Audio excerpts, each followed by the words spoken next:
Now, let's dive into today's story. Chapter 1. The Architect. Arnold Fisher stood at the drafting table in his home office, meticulously reviewing the blueprints for what would be his final project before retirement. At 65, his hands weren't as steady as they once were, but his mind remained sharp as the pencils he kept in perfect alignment on his desk. The Westridge Commercial Complex would be his legacy, a crowning achievement after 40 years as one of the most respected architects in the industry. His firm, Fisher Designs, had grown from a one-man operation to employing over 50 people. Through recessions and building booms, Arnold had navigated the treacherous waters of the construction industry with a combination of talent, foresight, and ruthless determination that few knew lurked beneath his composed exterior. The doorbell rang, interrupting his concentration. Arnold glanced at his watch, 9:30 p.m., before making his way downstairs. Through the peephole, he recognized Bill Donahue, his attorney and one of the few people he genuinely trusted. "Bill," Arnold said, opening the door. "It's late for a house call." Bill's normally confident demeanor seemed subdued. "Can I come in? There's something we need to discuss." In the living room, Bill declined a drink and got straight to business. "I've been handling your affairs for 20 years, Arnold. In that time, I've never seen anything that made me question your judgment, until now." Arnold raised an eyebrow. "Go on." "There's been unusual activity with your accounts. Large sums being transferred to offshore holdings I didn't set up. Your pension fund has been accessed." "That's impossible," Arnold said, his voice calm despite the simmering anger beneath.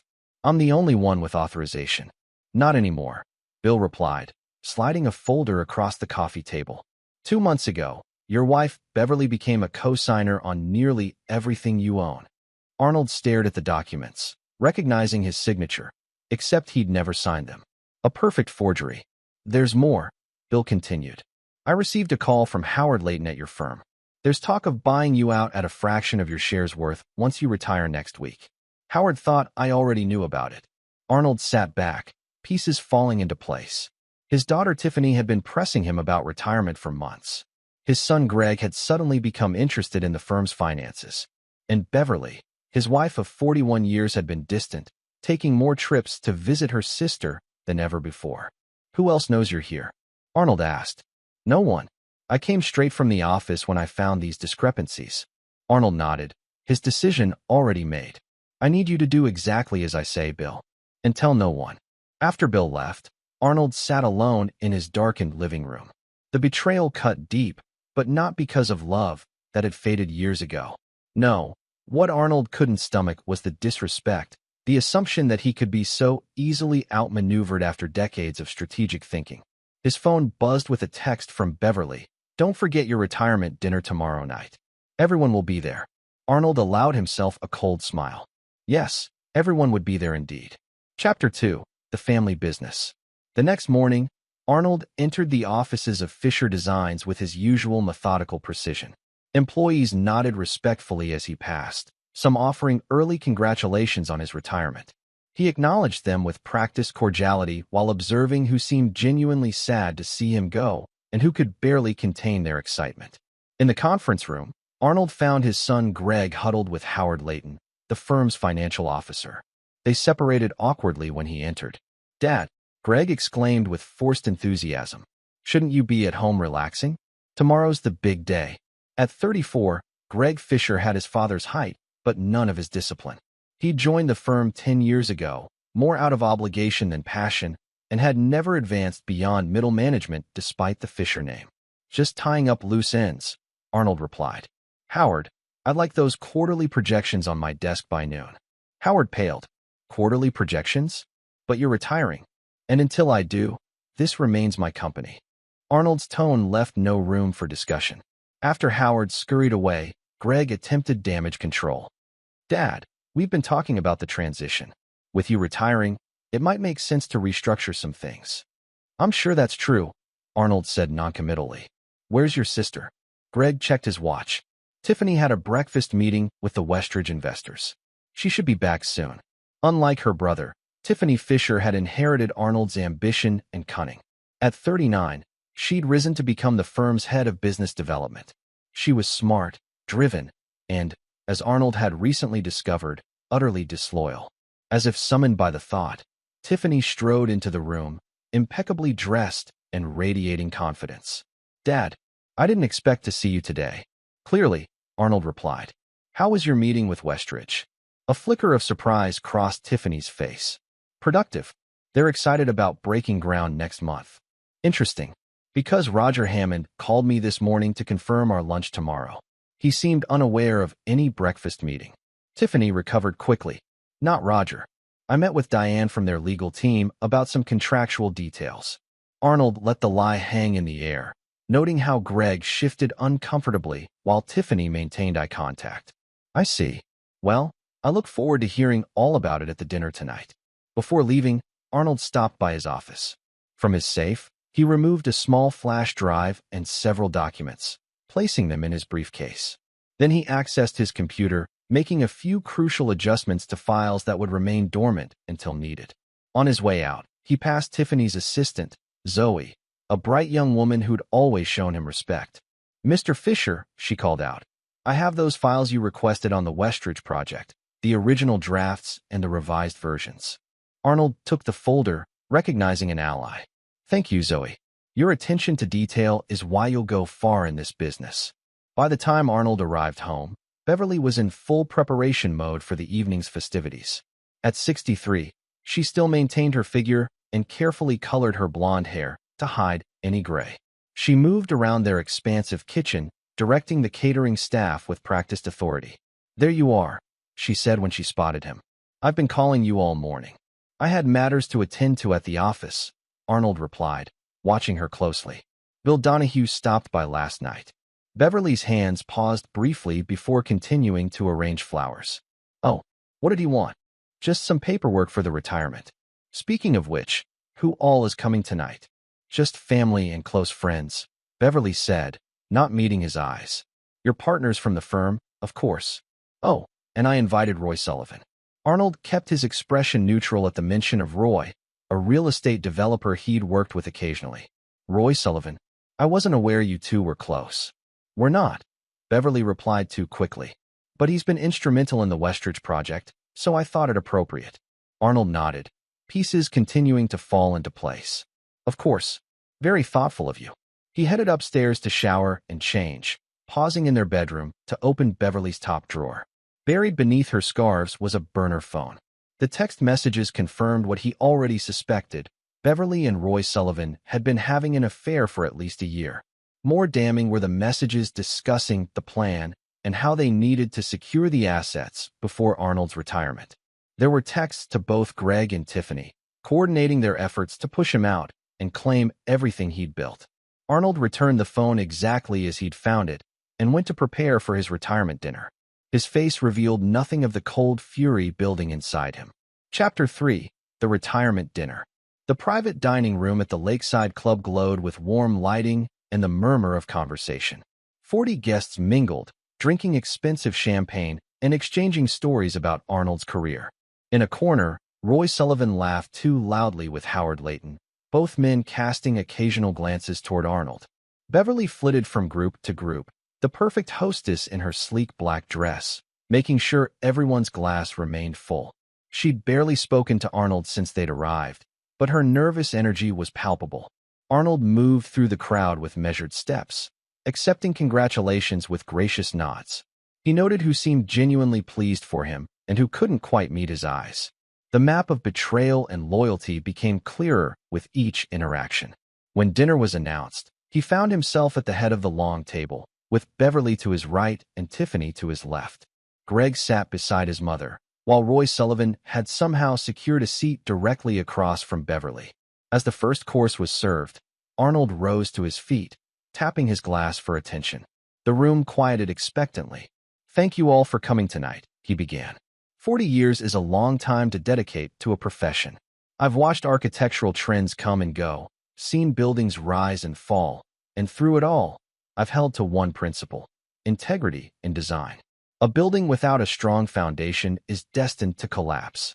He paused, looking directly at his family. The same is true of relationships.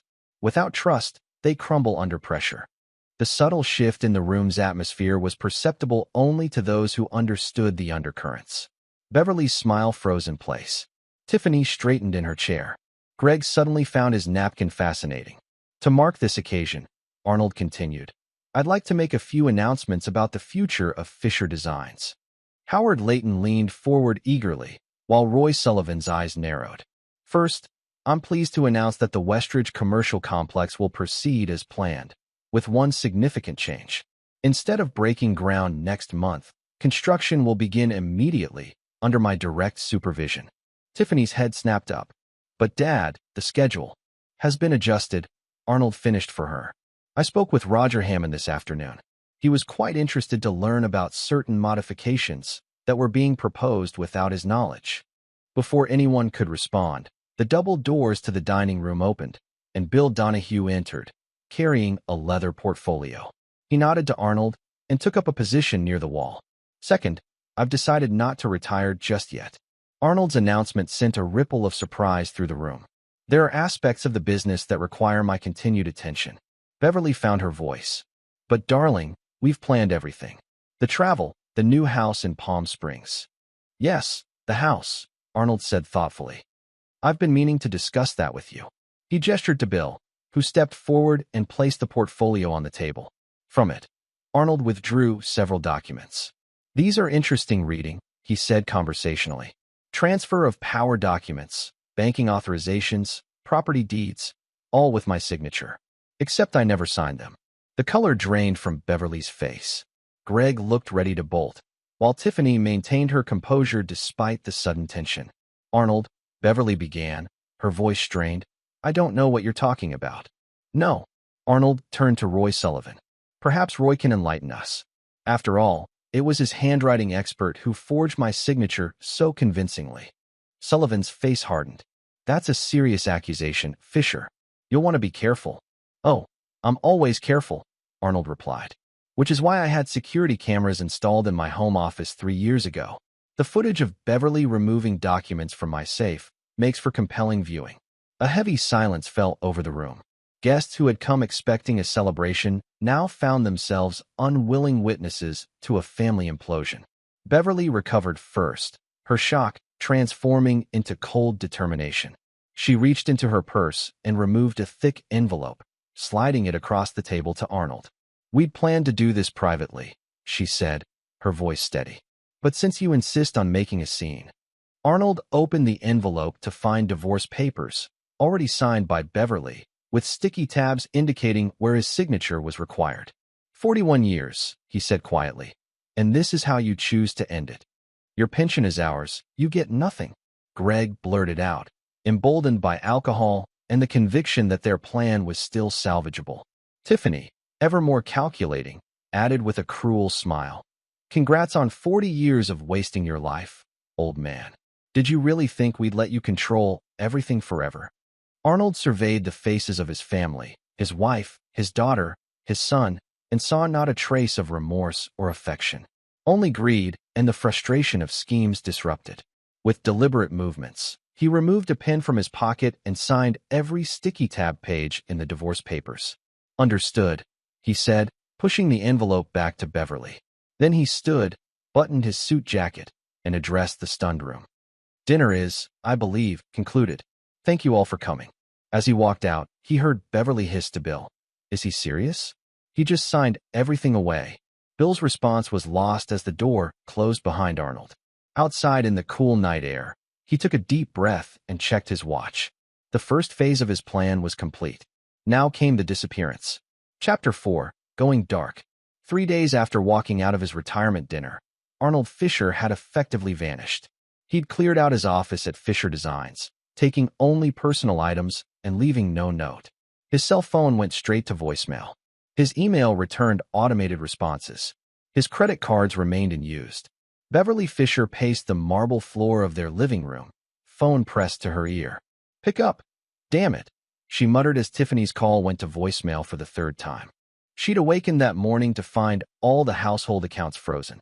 Her credit cards were declined when she tried to buy groceries. Even the utilities were scheduled to be shut off by the end of the week.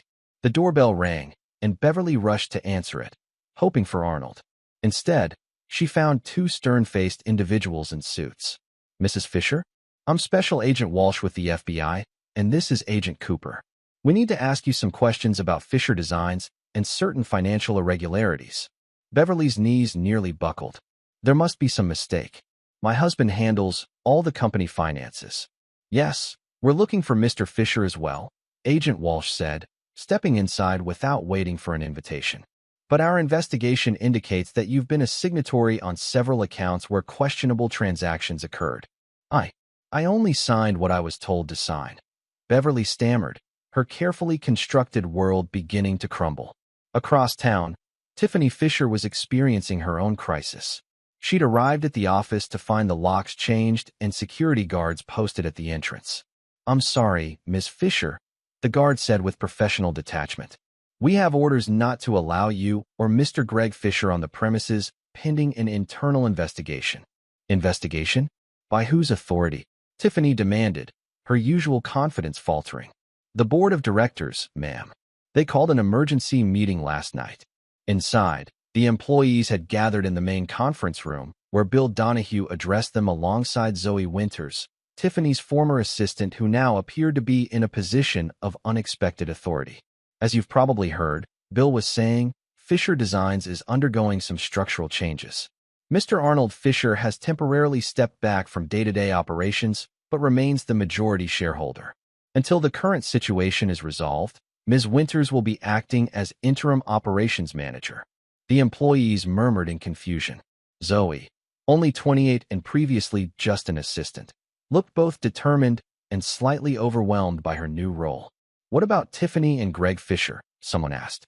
Bill cleared his throat. "They are currently on administrative leave pending an investigation into certain financial discrepancies." Outside the building, Tiffany's phone rang. It was Greg, his voice pitched high with panic. "Tiff, the bank just called. Our accounts are frozen. All of them. And there are 2 FBI agents at my apartment asking about offshore transfers." "Calm down," Tiffany ordered, though she felt anything but calm herself. "It's just Dad trying to scare us. He can't possibly have." "It's not just Dad," Greg interrupted.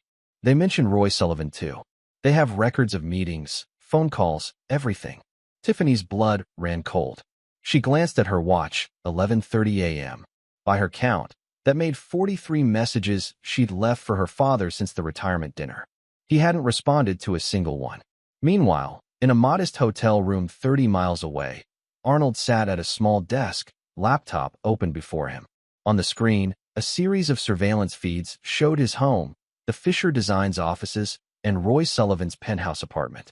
Arnold watched dispassionately as FBI agents questioned Beverly, as Tiffany was turned away from the office, as Greg paced his apartment in panic. He observed Roy Sullivan being escorted from his building in handcuffs, the developer's face a mask of fury and disbelief. A knock at the door interrupted his viewing. Arnold closed the laptop and admitted Bill Donahue, who carried a thick folder and looked exhausted. "It's done," Bill said without preamble. "The board voted unanimously to suspend Tiffany and Greg pending investigation. The FBI has enough evidence on Sullivan to keep him busy for months. And the divorce papers have been officially filed." Arnold nodded, showing no emotion. "And the Westridge project?" "Proceeding as planned, under Zoe's supervision. She's young but capable."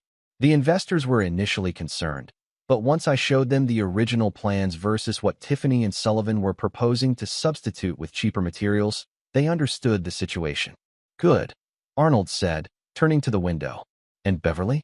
Bill sighed, claiming complete ignorance, of course. "Says she was manipulated by Sullivan. The FBI isn't buying it, especially after finding the offshore account in her name. An account she created 6 months ago," Arnold noted. "Long before Sullivan convinced her to betray me." The lawyer studied his old friend. "Arnold, are you sure about this? It's not too late to step in, minimize the damage. They're still your family." Arnold's expression hardened. "They stopped being my family the moment they decided I was worth more to them dead than alive." "Dead?" Bill echoed, shocked. "Surely they weren't." "Phase 2 of their plan," Arnold interrupted. "After securing my assets, Beverly and Sullivan planned a convenient accident during our retirement travels. Tiffany found a doctor willing to testify that I was showing early signs of dementia, making my death while operating a boat or car more plausible." Bill sank into a chair. "How did you discover all this?" I've been suspicious for months. Small inconsistencies, conversations that stopped when I entered a room. So I planted information, monitored their reactions, and installed surveillance. The retirement announcement was the final test. It accelerated their timeline and forced them to make mistakes. Arnold turned back to his laptop, opening a different file. Now we move to phase 2 of my plan. I need you to make some arrangements. Chapter 5, The Puppet Master. 1 week after his disappearance, Arnold Fisher sat in a rented cabin overlooking Lake Tahoe. The isolation suited him as he methodically dismantled the lives of those who had betrayed him. His phone rang. One of only 3 people had this number. Yes, Zoe. Mr. Fisher, the board approved the restructuring plan, Zoe Winters reported. With the evidence you provided about the financial mismanagement under Tiffany's guidance, they were eager to implement the new security protocols. And the Westridge contracts. Redrawn as you specified. The investors are actually relieved. The quality controls you've added increase long-term value even if they reduce immediate profit margins. Arnold nodded, pleased with his protégé's efficiency. He'd identified Zoe's potential early, cultivating her loyalty while keeping her at enough distance that his family never recognized her as a threat. There's something else, Zoe added. Roy Sullivan is offering to cooperate with authorities. He's claiming Beverly was the mastermind, that she approached him with the plan to forge your signature and seize control of your assets. Arnold permitted himself a thin smile. Predictable. And my children. Greg is cooperating too, pointing fingers at both Tiffany and Beverly. Tiffany, however, has hired separate counsel and is fighting every accusation. Of course she is, Arnold said. She's the only one with any backbone. After ending the call, Arnold opened his laptop to check on another aspect of his plan. The financial trap he'd set was working perfectly. By appearing to sign the divorce papers without contest, he'd lulled Beverly and her co-conspirators into a false sense of security. What they didn't know was that he'd already transferred the majority of his assets into new sheltered trusts, leaving only enough in the original accounts to bait his family into actions that could be traced and documented. Now, as they desperately tried to access money that wasn't there, they were creating an electronic trail of attempted fraud that strengthened his position by the hour. His phone rang again, Bill this time. The forensic accountants finished their preliminary review, the attorney reported. They've documented at least 30 instances where Tiffany or Beverly forged your signature on financial documents in the past year. The FBI is particularly interested in the offshore transfers. And the pension fund? That's the most damning part. There's evidence they plan to drain it completely and frame you for mismanagement, leaving the employees with nothing while they walked away with millions. Arnold's jaw tightened. The pension fund held retirement savings for every employee at Fisher Designs, some of whom had been with him for decades. That his own family would destroy those people's futures for their own gain hardened his resolve. Implement the contingency plan for the employees, he instructed. Transfer the backup funds to secure the pensions at 110% of their projected value. Already done, Bill confirmed. There's something else. Beverly has been trying to contact you through my office. She's claiming she was coerced, that Sullivan threatened her. No, Arnold said firmly. No contact. After hanging up, Arnold sat in silence, gazing at the lake. For decades, he believed his greatest creation was his architectural firm. Now he realized his true masterpiece was this elaborate trap, designed to give his betrayers exactly what they deserved. His third phone call of the day came just after sunset. Mr. Fisher? This is Detective Morales with County Police. We've detained a woman attempting to break into your Lake Tahoe property. She claims to be your daughter. 20 minutes later, Arnold walked into the small police station to find Tiffany sitting defiantly in an interview room. She looked disheveled, her normally perfect appearance frayed at the edges. When Arnold entered, she leapt to her feet. Dad, thank God. You have to stop this. Arnold remained standing, keeping the table between them. Stop what exactly? This vindictive campaign. The FBI, the board, the frozen accounts. You've destroyed everything we built. We, Arnold repeated coldly. I don't recall your contribution to 40 years of my work. Tiffany switched tactics, her eyes filling with tears. Dad, please. Mom made a mistake. We all did. But this punishment is too extreme. Punishment implies I'm seeking justice, Arnold replied. I'm not. I'm simply protecting what's mine. By ruining us. Tiffany demanded, her facade cracking. Greg can barely function. Mom might go to prison. Is that what you want? Arnold studied his daughter, seeing in her the same calculating intelligence he possessed, but none of the principles he'd tried to instill. What I wanted, he said quietly, was a family I could trust. Clearly, that was too much to ask. Tiffany lunged across the table, her composure completely shattered. You self-righteous bastard. You never gave us a chance to run things our way. You controlled everything. As officers pulled her back, she screamed, "You'll regret this. We still have cards to play." Arnold watched impassively as they led her away, then turned to Detective Morales. "I won't be pressing charges for the attempted break-in, but I would like a restraining order." Driving back to his cabin, Arnold pondered Tiffany's parting threat. He'd anticipated most contingencies, but his daughter's desperation made her unpredictable. Perhaps it was time to accelerate the final phase of his plan. Chapter 6. Pawns and Players. 2 weeks into Arnold's strategic disappearance, the situation had deteriorated dramatically for the Fisher family. Beverly sat in her attorney's office, listening with increasing despair as he outlined their position. "Mrs. Fisher, to be blunt, it's not good," the lawyer said. "The divorce proceedings are moving forward, and Mr. Fisher's documentation of your activities is extensive. The prenuptial agreement you signed 41 years ago is still valid, and the evidence of your attempts to circumvent it through forgery and fraud strengthen his case for receiving the maximum protection under its terms." "What about the house?" Beverly asked, her voice small. "Surely I'm entitled to half our primary residence." The attorney hesitated. "About that, it appears the residence was transferred to a corporate entity 5 years ago. You signed the papers yourself." "I never signed." Beverly stopped, the realization hitting her. He knew. He's known for years, hasn't he? It certainly appears Mr. Fisher has been several steps ahead throughout this process. After leaving the attorney's office, Beverly drove to Greg's apartment, finding her son in a state of near collapse. Empty liquor bottles littered the coffee table, and he hadn't shaved in days. "They fired me," he slurred when she entered. "Officially terminated this morning. No severance, no references." Beverly sank onto the couch beside him. "Your father is systematically destroying us." "Did you really think he wouldn't?" Greg asked bitterly. "Dad never forgives anyone who crosses him. Remember Uncle Peter?" Beverly shuddered, recalling Arnold's brother who had once borrowed money from the firm without permission. Arnold had not only forced him to repay every penny, but had also ensured he never worked in construction again. Peter had eventually moved to Alaska, and Arnold had never spoken his name since. "We need to find him," Beverly said. "Convince him to stop this vendetta." Greg laughed humorlessly. "Good luck with that. Tiffany's already tried."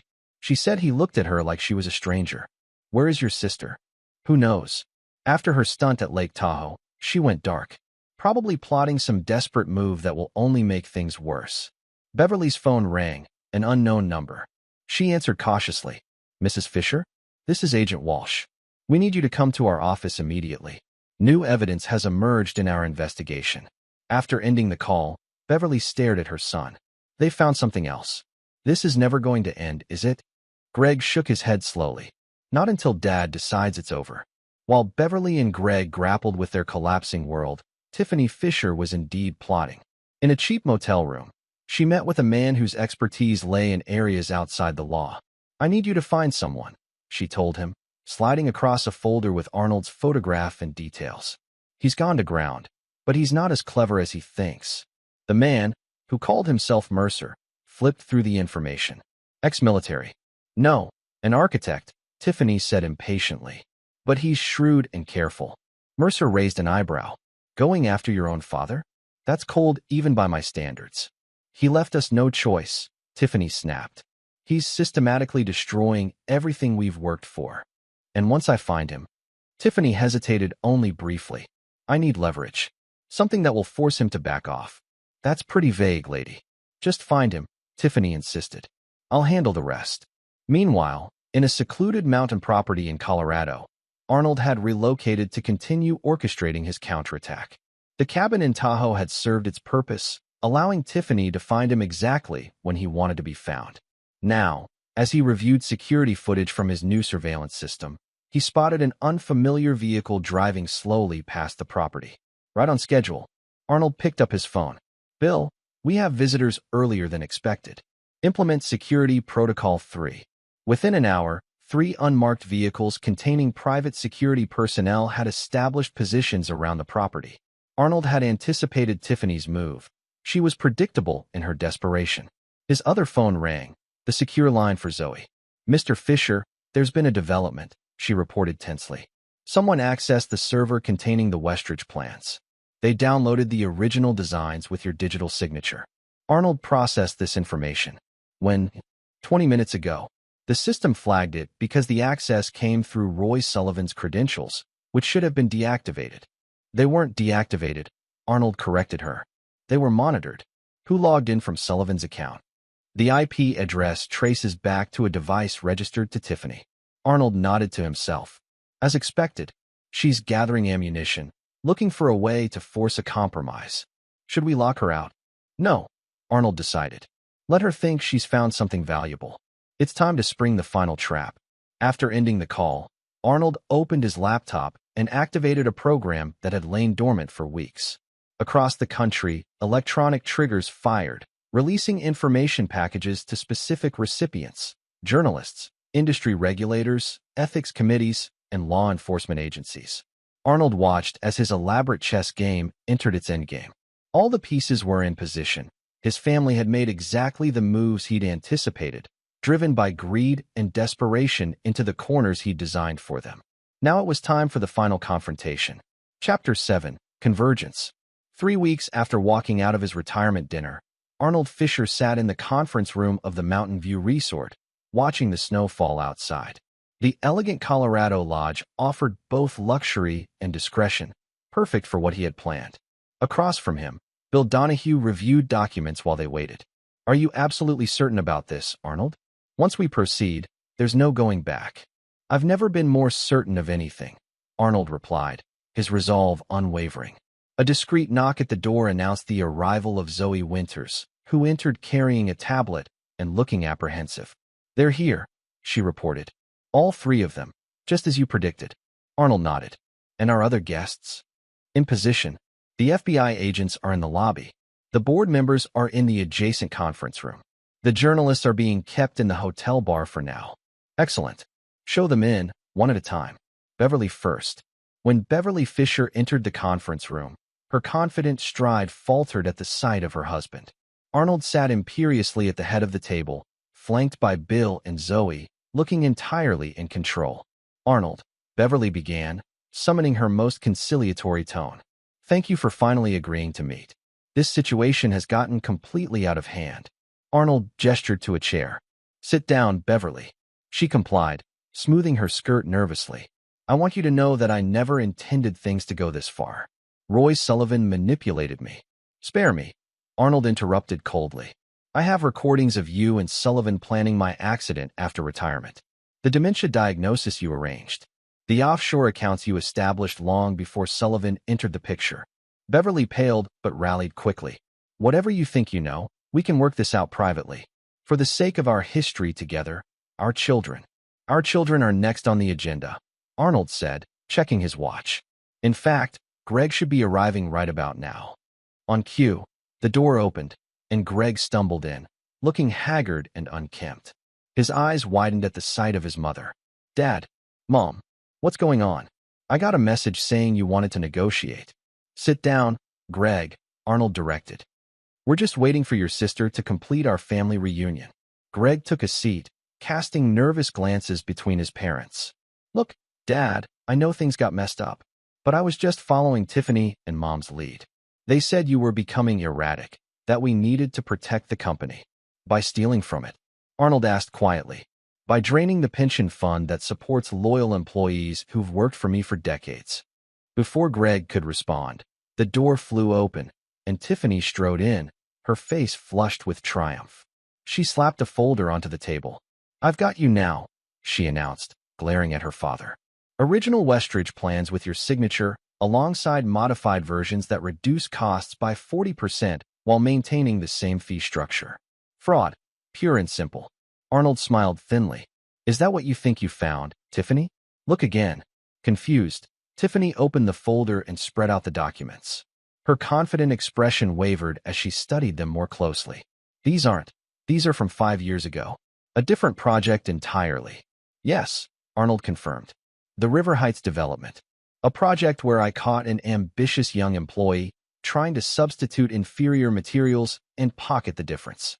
An employee I fired and then blacklisted from the industry. Tiffany's face drained of color. You baited me. I did, Arnold acknowledged. Just as I've been baiting all of you for months. Every move you've made has been anticipated and countered. Every desperate attempt to save yourselves has only entangled you further in legal consequences. Beverly found her voice. Why? If you knew what we were planning, why not just confront us? Why this elaborate revenge? Because you needed to understand exactly who you were dealing with, Arnold replied, his voice dangerously soft. For years, you've taken my restraint for weakness, my focus on work as detachment. You mistook my trust in family as naivety. He stood, commanding the room with his presence. That ends today. I've arranged this meeting to offer each of you a choice. Arnold pressed a button on the conference phone. Zoe, please ask our additional guests to join us. The door opened again, admitting 2 FBI agents, 3 board members from Fisher Designs, and a distinguished-looking woman Arnold introduced as Judge Patricia Holbrook. What is this? Beverly demanded, panic edging into her voice. This, Arnold explained calmly, is your reckoning. Chapter 8, The Ultimatum. As the newcomers took seats around the expanded conference table, Arnold remained standing, now unquestionably in command of the room. Let me introduce everyone, he began. Agents Walsh and Cooper you already know. They've been building a case against all of you for fraud, forgery, and conspiracy. The board members are here to witness corporate decisions. And Judge Holbrook has kindly agreed to oversee the legal aspects of what I'm about to propose. He turned to Zoe. Please distribute the documents. Zoe handed each person a thick folder containing meticulously organized paperwork. Arnold waited as they skimmed the contents, watching comprehension and dismay spread across faces. These agreements represent your options, Arnold explained. Option 1. You sign, admitting your guilt and accepting my terms. Option 2. You refuse, and I provide authorities with the complete evidence package I've assembled, guaranteeing maximum criminal charges and civil penalties. Beverly was the first to speak, her voice trembling with rage. This is blackmail. No, Judge Holbrook interjected. Having reviewed these documents, I can assure you they constitute a legal settlement offer. Unusually comprehensive, perhaps, but entirely legitimate. Tiffany flipped through her folder with increasing agitation. You want me to surrender my shares in the company, forfeit all claims to your estate, admit professional misconduct, and accept a 10-year ban from working in architecture or design. In exchange for which, Arnold noted, the most serious criminal charges against you would be dropped. You'd avoid prison. Greg looked up from his papers, confused. My terms are different. I just have to admit my role, surrender my shares, and move to the Seattle office as a junior designer. Arnold nodded. Your involvement was primarily as a follower, not an instigator. You have some design talent, if not leadership abilities. The Seattle office could use someone with your qualifications, under strict supervision. And me? Beverly demanded, her knuckles white as she gripped her folder. You expect me to accept a divorce settlement that leaves me with nothing but a small condo in Phoenix and a modest monthly stipend? You conspired to kill me, Beverly, Arnold stated flatly. Be grateful the option exists to avoid spending your remaining years in prison. Agent Walsh cleared his throat. Mr. Fisher has been cooperating with our investigation. The evidence of conspiracy to commit murder is compelling, Mrs. Fisher. Without this agreement, we would be pursuing maximum charges. Beverly's facade cracked entirely. This is insane. Roy Sullivan came up with that plan, not me. I never would have gone through with it. The recordings suggest otherwise, Arnold said coldly. Your enthusiasm for the idea was quite evident. Tiffany, always the strategist, had been scanning her documents more carefully. There's a deadline on these offers. Midnight tonight. Correct, Arnold confirmed. By morning, I need to know who's accepting my terms and who's choosing to fight in court. Choose wisely. He gestured to the board members. These gentlemen are here because immediately following your decisions, We'll be holding an emergency board meeting to formalize the new structure of Fisher Designs. With or without your participation. The room fell silent as the weight of the situation settled on the Fisher family. Arnold watched them dispassionately, noting the different stages of realization crossing their faces. Beverly looked shell-shocked, Greg seemed resigned, and Tiffany, always his most similar child, appeared to be calculating odds and possibilities. "I'll give you 1 hour to review the documents and consult privately," Arnold announced. "Then I'll speak with each of you individually to hear your decisions." As he turned to leave, Tiffany called out, "What about Roy Sullivan? Why isn't he here?" Arnold paused at the door. "Mr. Sullivan signed his agreement yesterday. In exchange for testimony against all of you, he received certain considerations." After Arnold left with the officials, the three Fishers sat in stunned silence until Beverly spoke. "He's bluffing. He won't really send his own family to prison." Tiffany laughed bitterly. "Are you still not getting it, Mom? He absolutely will. Dad never bluffs, and he never forgives. We're only alive right now because he wants us to suffer the consequences, not escape them through a quick conviction." Greg rubbed his face wearily. "I'm taking the deal. Seattle isn't what I planned, but it's better than prison." "Coward," Beverly spat. "Realist," Greg countered. "Look at these files. He has recordings, documentation, witnesses. He's got U.S. dead to rights, and you know it." While they argued, Tiffany continued examining her documents with growing unease. The evidence against her was even more comprehensive than she'd feared. Emails she thought deleted, phone calls she believed private, meetings she was certain had remained secret, all meticulously documented. Worst of all was the section detailing how she'd planned to manipulate the Westridge project, substituting inferior materials that would have compromised structural integrity. If that information became public, she'd face not just fraud charges, but potential manslaughter if the building ever failed. After their hour was up, Arnold met with each family member individually. Greg went first, returning ashen-faced, but with signed documents. Beverly went next, emerging red-eyed but seemingly composed. Tiffany was last, storming into the room with defiance still etched on her face. "Before you make your decision," Arnold said before she could speak, "there's something you should see." He opened his laptop and played a video recording of Roy Sullivan speaking to the FBI, detailing how Tiffany had been the architect of the entire scheme, including the plans for Arnold's accident. "He threw you under the bus completely," Arnold observed. "Claims you approached him with the plan, seduced him into participating, and handled all the logistics." Tiffany watched in horrified silence as her former co-conspirator systematically dismantled any defense she might have constructed. "Of course, I know Sullivan is lying about many details," Arnold continued. "He was never a follower in anything. But his testimony, combined with the evidence I've gathered, creates an airtight case against you." He closed the laptop. "The choice is yours. Sign and accept a diminished but possible future, or fight and spend that future behind bars." Tiffany stared at her father, searching for any weakness, any opening. Finding none, she finally asked, "Why offer me any deal at all? Why not just destroy me completely?" Arnold's expression remained impassive. "Because unlike you, I take no pleasure in destruction for its own sake. I build things, Tiffany. That's always been the difference between us." After a long moment, Tiffany picked up the pen and signed. Chapter 9, New Foundations. 1 month after the confrontation in Colorado, Arnold Fisher stood at the construction site of the Westridge commercial complex, watching as concrete was poured for the foundation. The crisp autumn air carried the sounds of heavy machinery and workers calling to each other, the symphony of creation that had always satisfied him most. Beside him, Zoe Winters reviewed specifications on her tablet.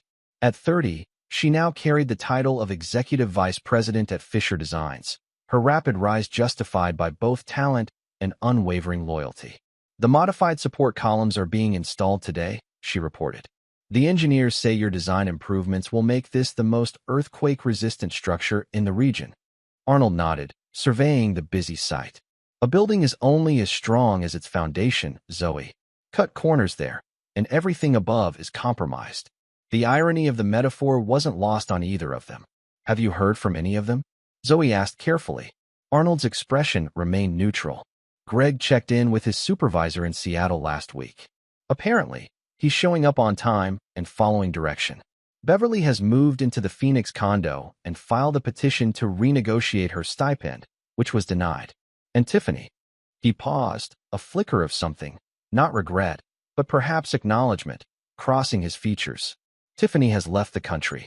Bill's contacts report she's in Dubai, attempting to rebuild some semblance of a career outside the reach of her professional ban in the States.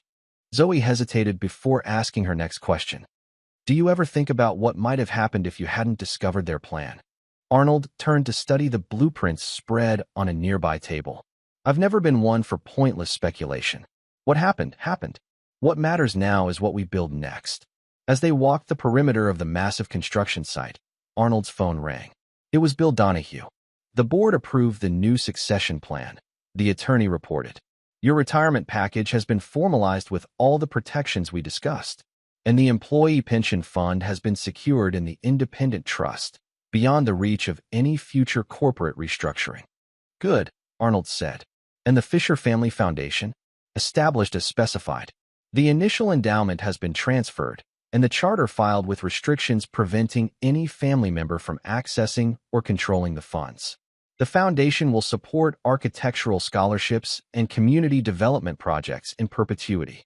After ending the call, Arnold paused to watch a massive steel beam being hoisted into place, the framework of his final professional creation taking shape against the sky.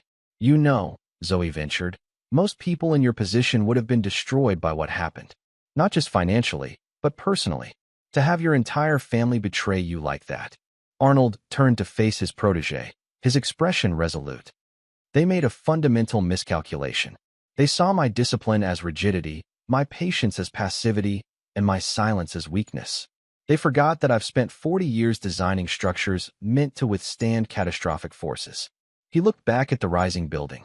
I applied the same principles to my response. Analysis, planning, precision, and most importantly, I never built on a foundation of emotion. Revenge driven by anger invariably collapses under its own weight. A construction foreman approached, requesting Arnold's input on an adjustment to the atrium design. As they discussed technical details, Arnold appeared more animated than he had in months, fully engaged in the work that had always defined him. Later, as sunset painted the construction site in amber hues, Arnold stood alone on what would eventually become the building's observatory deck. From his briefcase, he removed a small photograph, the Fisher family from 20 years earlier, when the children were young adults, and Beverly still looked at him with something resembling affection. Without ceremony, he tore the photograph into pieces and let the fragments scatter in the wind. His phone buzzed with a message from Beverly. The lawyers say there's no way around the agreement. Please, Arnold, we need to talk. 41 years has to count for something. Arnold deleted the message without responding, just as he deleted the 45 previous attempts she'd made to contact him. Some betrayals could not be forgiven. Some foundations, once cracked, could never again be trusted to bear weight. Arnold Fisher had learned this lesson through decades of building structures meant to endure. He'd applied that wisdom to dismantling the fraudulent structure of his family with the same methodical precision he'd once used to create it. As he looked out over the emerging skeleton of steel and concrete that would stand as his professional legacy, Arnold felt neither joy nor regret. Only the quiet satisfaction of a master craftsman who had executed his most challenging design flawlessly. The ringing of his phone interrupted his thoughts. It was Zoe again. Mr. Fisher, the board members have arrived for dinner. They're eager to discuss the transition timeline. Tell them I'll be there shortly, Arnold replied. I just needed one last look at the foundation. As darkness fell over the construction site, Arnold Fisher walked away without looking back. Behind him rose the framework of his final architectural achievement. Ahead lay a future entirely of his own design, one built on the understanding that true strength comes not from what you gain or even what you create, but from what you refuse to allow others to take from you. This is where our story comes to an end. Share your thoughts in the comments section. Thanks for your time. If you enjoy this story, please subscribe to this channel. Click on the video you see on the screen, and I will see you there.